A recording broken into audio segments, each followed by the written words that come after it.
বিভিন্ন পরীক্ষায় আসা টেন্স তথা রাইট ফর্ম অফ ভার্ব।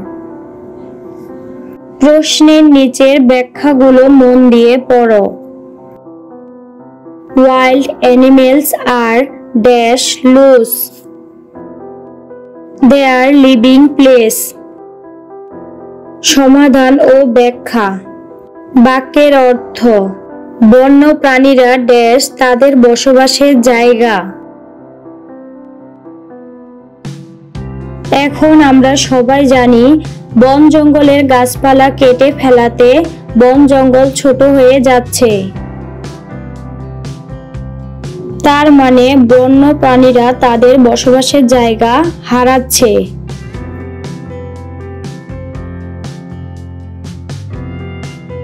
আর হারাচ্ছে শব্দটির ইংলিশ হলো আর লুসিং।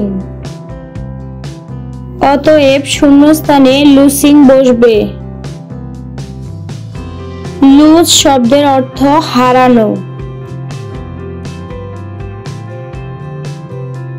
2 number, yesterday I dash visit অপরাজ্যের বাংলা। সমাধান ও ব্যাখ্যা। বাক্যের অর্থ: গতকাল আমি ড্যাশ দেখা অপরাজ্যের বাংলা। তার মানে গতকাল আমি অপরাজ্যের বাংলা দেখতে গিয়েছিলাম। আর এই দেখতে গিয়েছিলাম শব্দের ইংলিশ হলো ভিজিটেড। উত্তর হবে visited. 3 number, one day a scholar dash cross a river in a boat। সমাধান ও ব্যাখ্যা। বাক্যের অর্থ: একদিন একজন পণ্ডিত ড্যাশ একটি নদী একটি নৌকায়।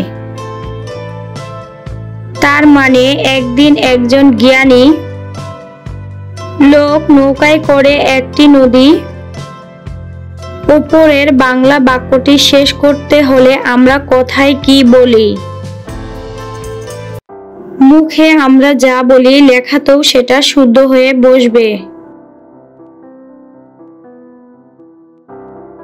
হ্যাঁ, আমরা বলি পার হচ্ছিলেন, যার ইংলিশ হলো ওয়াজ ক্রসিং।